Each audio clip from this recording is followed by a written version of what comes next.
It was hot out today. In fact, it felt like it was 100 degrees, if not a bit higher, as many towns topped out in the low and mid 90s. But it was the dew points that made all the difference, that humidity out there. We fell short of the record for the Hartford area, but in Bridgeport, we made it to 94 degrees, officially breaking the old record of 93 set in 2001. We picked up over 3/4 of an inch of rain for the Hartford area, bringing our July total up over 5 inches. So we have almost a 2-inch surplus for the month. And guess what? We're going to add to this over the weekend.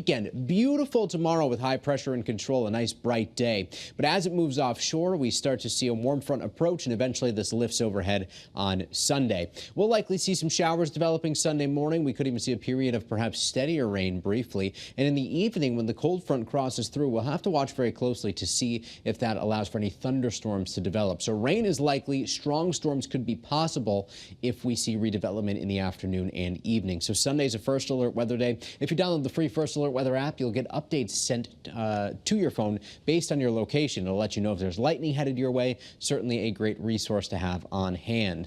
By Monday, we're back to heat and mugginess.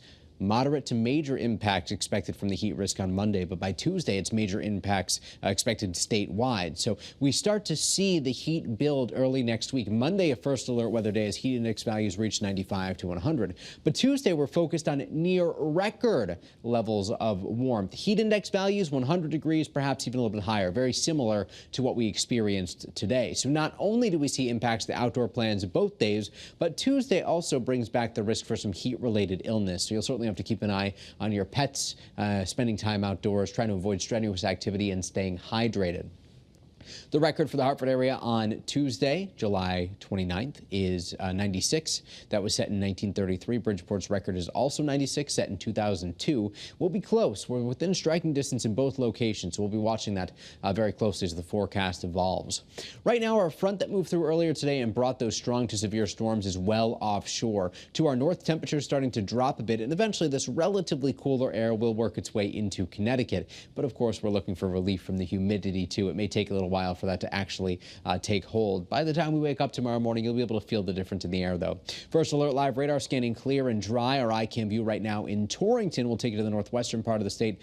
Not much to track. And our ICAM view overlooking the green in New Haven, where it's currently 78 degrees. Not much going on. Pretty quiet across Connecticut. Many towns are actually still running a few degrees above where they were yesterday, especially throughout northeastern Connecticut. But we do anticipate that these temperatures in the mid and upper 70s will eventually fall into the mid and upper 60s, with some low 70s mixed into, especially closer to the shoreline. Skies eventually become mostly clear, setting the stage for sunny day tomorrow as temperatures top out in the mid and upper 80s. UV index will be high, so keep the sunscreen nearby if you're sitting poolside or if you are heading to the shoreline. By Sunday, temps running a little bit below average. We're still expecting some low 80s, but there are the 90s returning. We're talking low and mid 90s inland Monday, low 90s Monday, Tuesday, Wednesday. So 3 days in a row at or above 90 will bring perhaps our third heat wave of 2025. We do run the risk of some isolated storms on Wednesday, and depending on the timing of that front, it'll have a big impact as to whether or not the humidity sticks around through Wednesday too. But what we can say for certain is that we'll see increasing sunshine Thursday with bright skies on Friday as temperatures fall below average. We kick off August feeling a bit more like early September.